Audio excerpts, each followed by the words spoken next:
Hello and welcome to Good Morning Lancaster Halloween special. We've got 2 days till Halloween, so our producer has set up some Halloween-themed competitions for during the show. We'll be bringing you the news headlines and a preview of the first episode of The Apprentice. That's right, and we'll also have our very own Justin outside carving a pumpkin. Yeah, and we have got 5 guest list Sugar House tickets to give out. So be sure to send in pictures of your best Halloween costumes to win.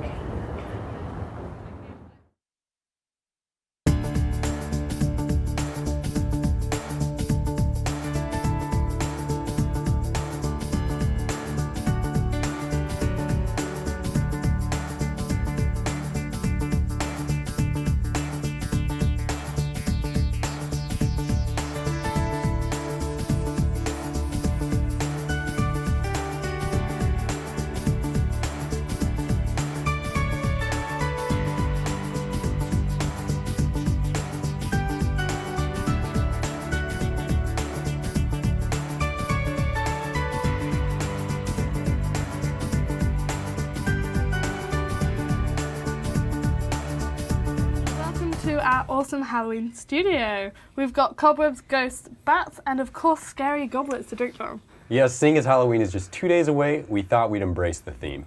And we'll be doing some Halloween challenges later on in the show. Don't forget that we do have free tickets for this Friday's Sugar. We're giving away 5 guest list passes to jump the queue. Halloween is one of the busiest nights of the year and often starts with a long queuing time. So if you want to skip that, make sure to send in a picture of you in your Halloween costume. Message them in to us on our Facebook page, our Twitter, or by email. For now, it's time to see a preview of the first episode of The Apprentice. The Apprentice is organized by the Lancaster Entrepreneur Society and began last week. There are 10 interchangeable groups. A group can drop out and enter at any stage, and the winner of an individual event gets half the revenue for that event. But the winner of the overall competition gets the remaining half of all of the event's revenue. Here's how the groups got on.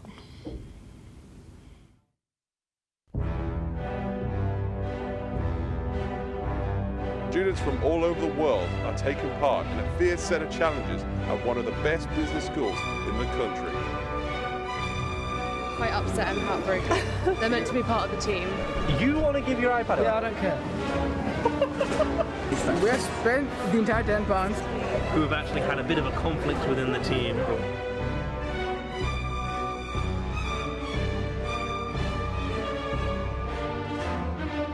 This is Lancaster Apprentice.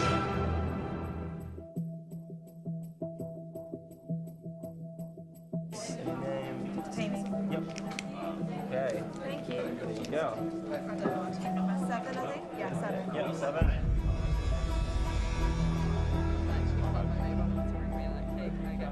And there's not that much. And they might have... So the challenge that you're going to be doing is a challenge that we've named the £10 challenge. Each team is going to be given £10. With that £10, you can do anything that you want to do, apart from any illegal activity or gambling. And you're going to have between 12 o'clock and 5 o'clock to make as much money with that £10 as you can. So we can't really give you any ideas as to do that, but you can think of absolutely anything that you want to do. We expect something where it's like multi-pack. Yeah, that's what I was thinking. And then sell it on for more. Get it for cheap individually.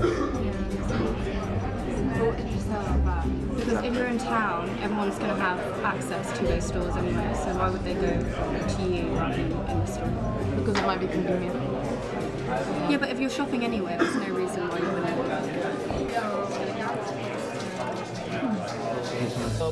Quick, think of something easy.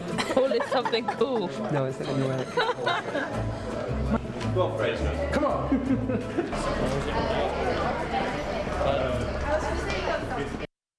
Now it's time for some of this week's headlines. The Universities and College Union has decided to launch a marking boycott on Thursday, week 5, at dozens of universities around the country, including Lancaster.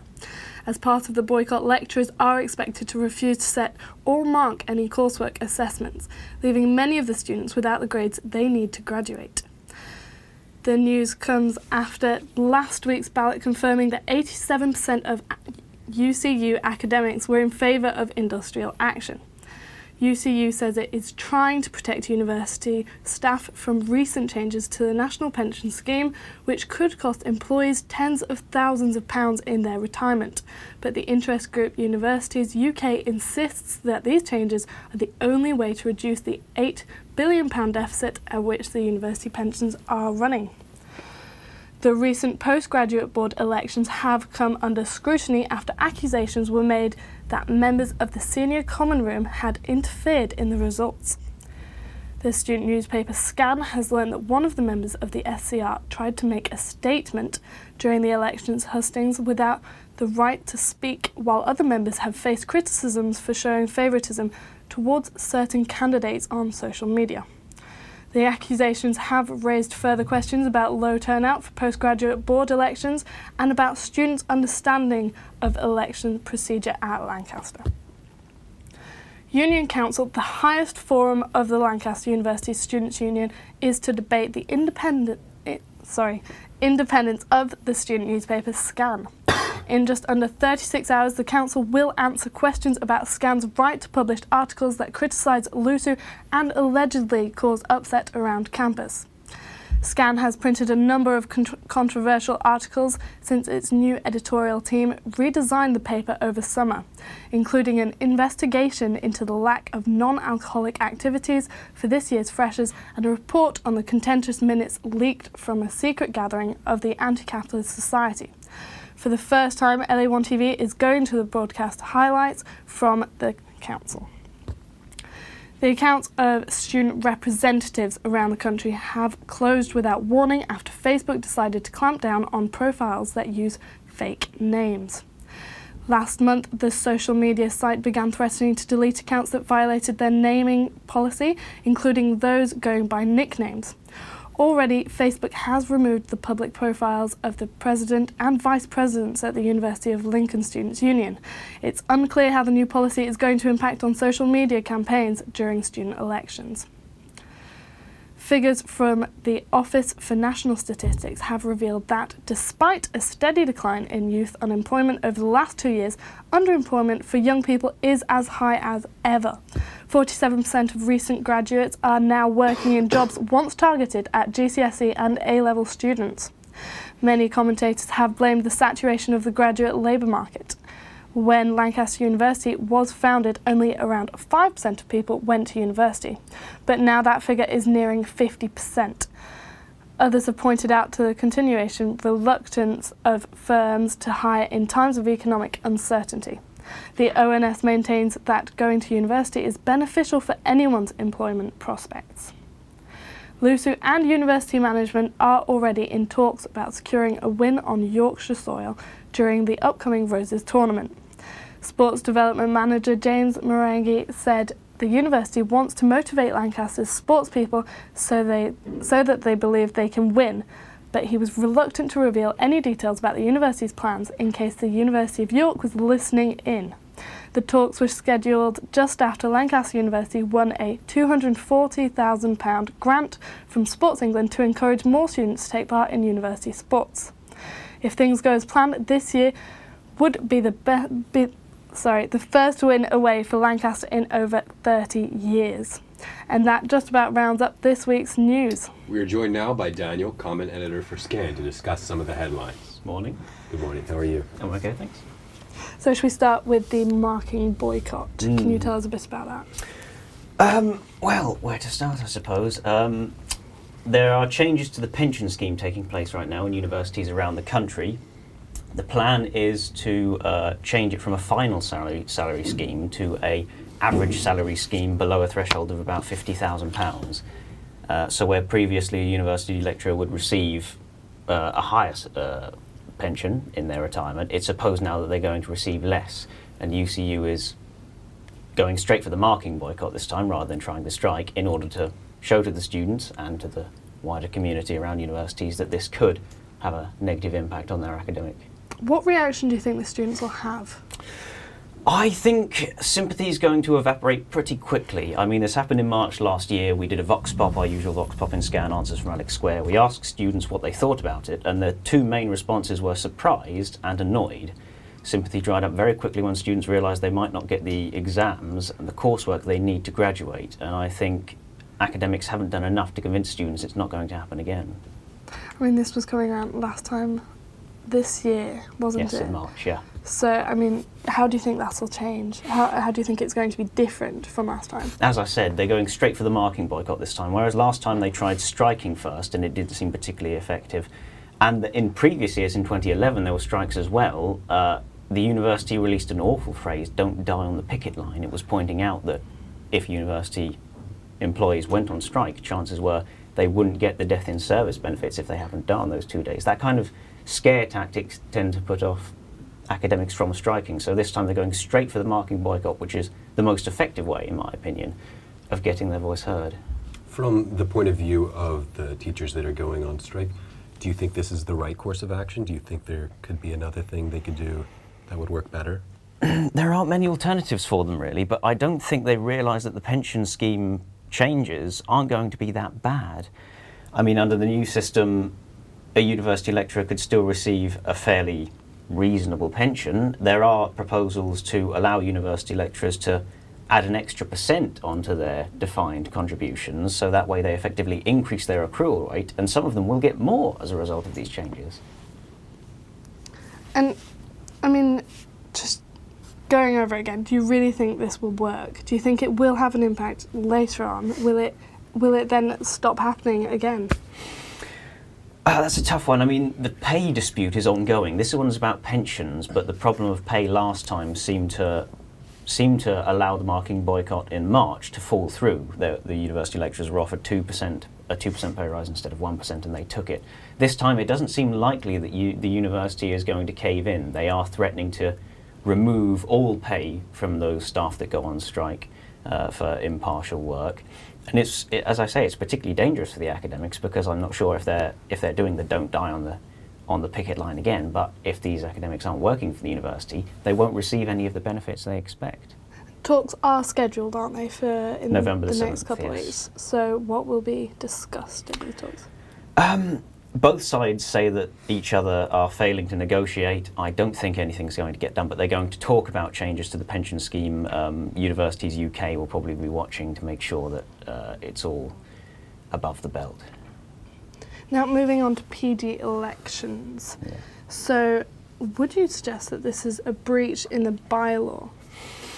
Yes, this is the story that there's been interference by the Senior Common Room of Graduate College in the election results. In both cases, you could argue the bylaw has been breached. In the first instance, we had a member of the SCR speaking out of turn in Hustings when he wasn't supposed to. The second time round, we had more members of the SCR on social media showing favouritism towards certain candidates, mostly by liking their pages and that sort of thing. In both cases, they are almost a breach of bylaw A1, which states that SCR members have to have complete impartiality. But there is a grey area, particularly when it comes to social media, because what does liking something really mean?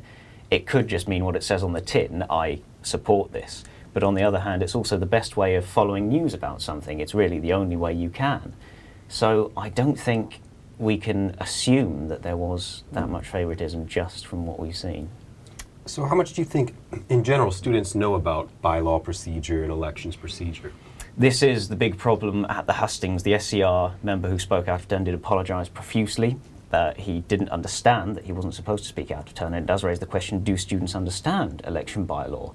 And bylaw can be used as a weapon, really, against the students that don't. We do have, in all societies and in all JCRs, a big reliance on the few people who have been there the longest and understand how it works. Do you think anything is being put in place to teach people about these bylaws a bit more?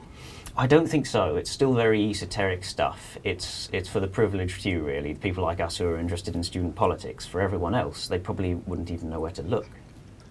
With the hustings for these, are SCR members actually allowed to attend hustings? Because there are limits on who can obviously speak at hustings, and there are attendance limits as well, aren't there? As for the same for union general meetings and things. I'm fairly certain they're allowed to observe, right, but they definitely don't have speaking rights in any capacity. They're not allowed to ask questions, and they're really not allowed to make statements. In this case, it was just a question, but I think I suppose there is a bit of a crossover with some members of the SCR who are themselves students. That's where that's where it's because there's no clear cut between SCR and students is where the confusion comes in this sort of area. Yes, but they're all on the SCR and they should understand exactly what that means, yes. regardless of what their age or their standing in the university. Do you think we're perhaps too reliant on the people who do understand how these student politics works? Absolutely. As I said, it can be waged as a weapon on the people who don't understand how it works, and unfortunately students aren't being told what bylaw is and what the procedures should be, and so there is an over-reliance on the few that do understand it. Right. Let's move on to Scans Independent. What is the proposal in place? It's being proposed by Ms. Gabrielle Aspinall. She was former president of Lonsdale JCR. She's now in the postgraduate grad college. The proposal is, it's not really a proposal as much as it is a series of 4 questions, and it's made on the basis that SCAN is a part of LUSU, and therefore it shouldn't be criticising LUSU. And it's a series of questions about whether or not SCAN has the right to criticise or whether it should be supporting LUSU. The wording is very clever. There's a bit of a dichotomy between criticising and supporting, but the crux of it is, as part of LUSU, SCAN shouldn't be putting up articles that disagree with LUSU policy. But surely demanding of a student newspaper to a sort of bias, is that not ethically and morally wrong?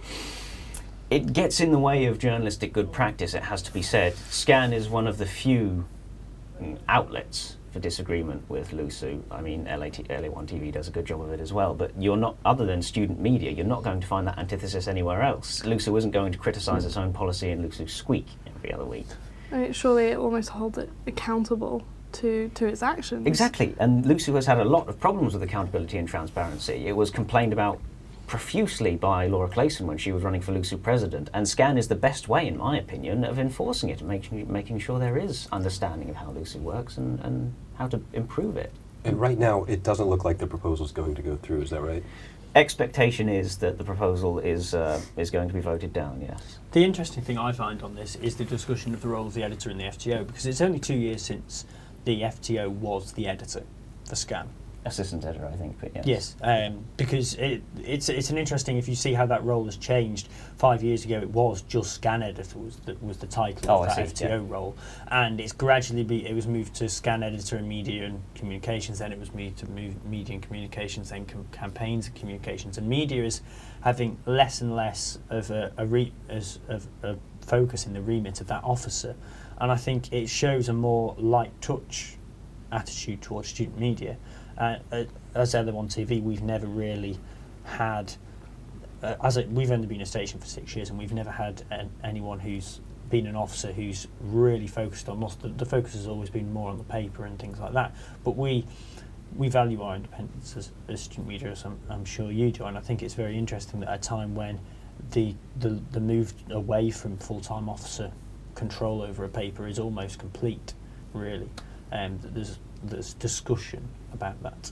And you're right to question whether or not it will affect LA1 TV, because although the proposal is specifically about SCAN, student media are also part of LUSU, and so it should apply to them as well. I mean, Bailrig FM is regulated by Ofcom, and under Section 5 of the Broadcasting Code, they can't have any partiality of any sort, so Bailrig FM to a certain extent is protected. But LA1 TV is slightly more vulnerable, especially seeing as it's snooping around in Union Council trying to film things now. It is open to censorship as much as SCAN. And it is a big question whether we should be critical of our own union and whether that's right. I mean, what do you think personally? In my opinion, there's a false dichotomy between supporting the union and criticising the union. If we're against their policy, it doesn't necessarily mean we're harassing them, it doesn't mean we're getting in the way, it means we're trying to improve the union. And I think it's important that student media isn't just full of yes people. Right. The other thing is, as mentioned with filming Union Council and things like that, there is a drive for more transparency, especially among the full-time officers. It's something Damon's mentioned to us several times about transparency and accountability for officers, and it does seem very strange that there would be a motion, if it did pass, that was against what at least several of the full-time officers have said is that there's a push towards more transparency and accountability. It seems ludicrous that they would not put a vigorous defence against this because it completely blocks one of the principles that they're aiming for. Well, thank you for joining us today and talking about this. Earlier this week, Jess and I had a competition of our own, a pumpkin carving contest. We have just heard the buzzer, and I think... Yep, for our challenge that's been set to us this week. That's right, we're going to find out who's the best pumpkin carver. So let's get started. May the best man win. Yes.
And we're now going to go over to Justin, who's just outside getting his pumpkin carving underway. And hello everyone. So I sort of got started on the pumpkin carving already because I'm an expert now, I'm kidding. But it does take a while. And so there's your template. My usual method is just sort of outline the things you want to draw and carve out, and then just put on the pumpkin and carve out with a knife. And also take out the insides of the pumpkin, which actually is going to come to use. So this is one evil looking pumpkin, but we might give it some eyebrows just to make it even more evil. So if you just want to sort of outline the eyebrows a little bit, and make sure you don't cut yourself. I know this sounds really kiddish, but you know, just got to be safe. And then you just sort of cut it in, I guess. If I can find my outline and stab the knife in. Yep, here we go.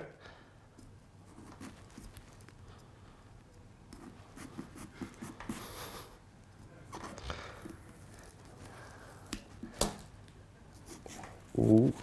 And make sure you cut all the way through. You don't want little white bits on the inside, because that's not going to look very good. And you want the light to come through from the candles. So,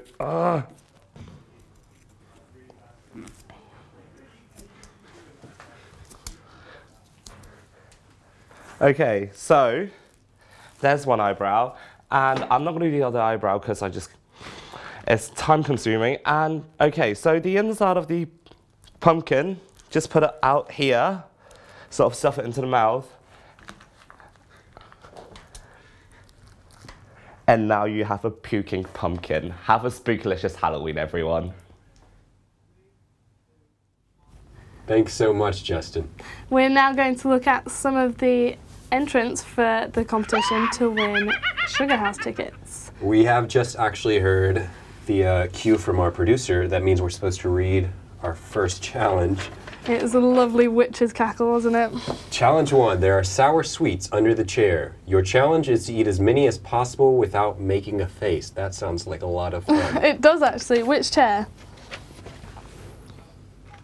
Let's see if we can see that. Ooh, okay. Nice and green ones. Oh, am I doing the honours? Oh, here we go. There we go. It's just the one bag? Yes, it seems to be. Here, would you like to go first? Take a bunch. Oh, you're going to take a bunch? Yeah. Oh, no. There we go. Oh. Right, go on, you first. Are we not going at the same time? No, no. All right, here we go. If I can get them out. Getting sugar everywhere. How are they? Are they sour? Not really sour? No? Are we good? Are we going to be beating our producer in this? I think so. I think so too. They're really good, actually. Mm-hmm. And tasty, more than anything. I will eat this whole pack if he lets me. I'm not sure how long we're meant to keep eating. I'm not either. Oh, I'm trying not to pull a face. I'm 3 in now. They're not too bad. I'm pretty resistant. Mm. This is literally getting everywhere. Let me put it onto the table. 4 down. Oops. It's like a new decoration, like a spider decoration for the table. They're really good. I like them, personally. Should we just finish them all? 5.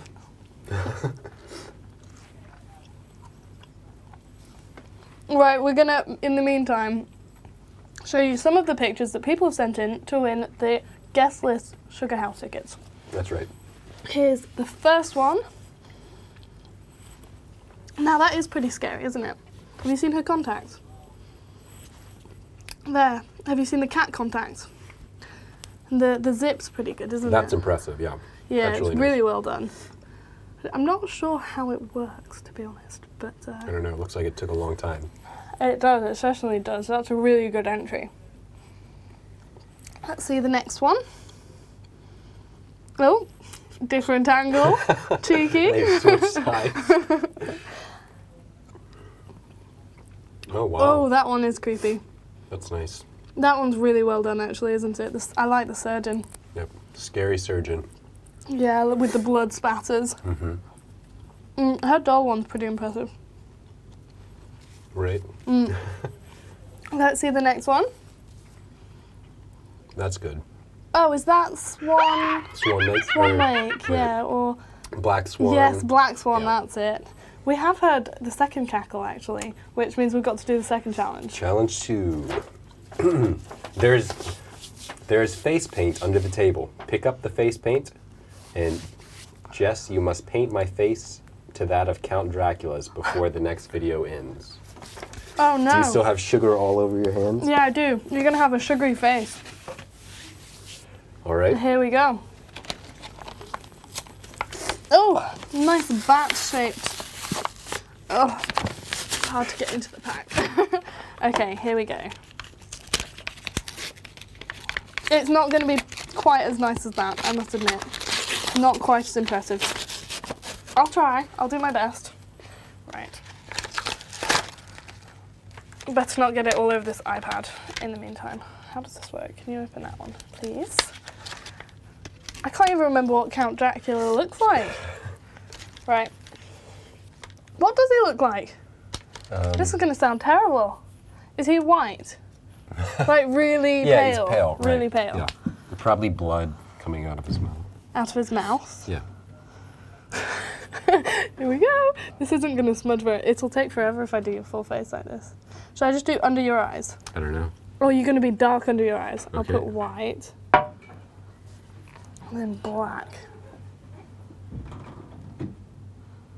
This isn't going to look right at all. You're just going to look really tired. How is it going on? Is it cold? Is it wet? No, it's fine. Okay, wait. And you're going to have blood coming from your mouth. There is a pencil. Oh, you want fangs, don't you? I don't think you can draw things on. Yeah, you can. Trust me. Right, and then there'll be blood coming out from the fangs. How many fangs do you want? 3? Sure. Or 2? 2 probably looks more convincing. And then, trickle of blood. Should we give you lipstick? Sorry about this. This is actually turning more into a curly thing. Right, here's the blood. Right, and then do you want a bloody eye? Sure. There we go. I can't remember what he looked. Has he got thick, like... Ha ha ha ha, give us a cackle. I only want to suck your blood. Yeah, that's about the best I can do. I'm really sorry with the time I'm given. That's right. great. Should we move on to the next picture, see what people sent in a second? Yeah, Oh, there wow. we go. That one's really well done, isn't it? Skeletons? I think that one's probably the most impressive one yet. Definitely. That's really, really good. Very fantastic. Yeah, well done all across their body. Great. In matching with the tops. I don't know if is the fanny pack part of the costume? I don't know, maybe. Well, this is good with the blood splatter. That's very creative, very... It's all right. All out there. Doesn't really compare with some of the other entries. Not quite compared to the last one. And the last one that's coming up is this one. Oh, that one is a scary one, actually. Bit of genre mixing, that's nice. A bit of Demon Santa Claus. Scary Mr. and Mrs. Claus. It's looking good, actually. Yeah. Which one do you think was the best, though? Well, I would say probably I liked the zipper face one. Yeah? Yeah, that was impressive. I thought, to be honest, I really liked the skeleton one. That was very good too, yeah. But which one would you say beats? Well, the face paint was better on the zip one, wasn't it, though? Mm-hmm. It was. And you were an expert at face paint. Well, I know. Yeah. Can you see that? Yeah, yeah. Should we give it to the zipper? Yeah, I think so. Okay, the zipper is the winner. And we did do our own little pumpkin carving challenge, as you saw earlier. That's in a VT. Now, they're going to tell us the winners right now, hopefully in our ears, and then we can tell you which one of us carved the best pumpkin. And Alex was the winner, unfortunately. Well, no, congratulations. Thanks so much, Jess. But go on, hold up your pumpkin. There we go, show it off. Very well done. And that is all for this week's Good Morning Lancaster. We will be back at the same time next week, so make sure to tune in. Have a great Halloween, and we'll be around Sugar to get a good look at your costumes on camera this Friday with Sugar TV. Thank you for watching, and we hope to catch you on LA1 TV. Bye. Bye.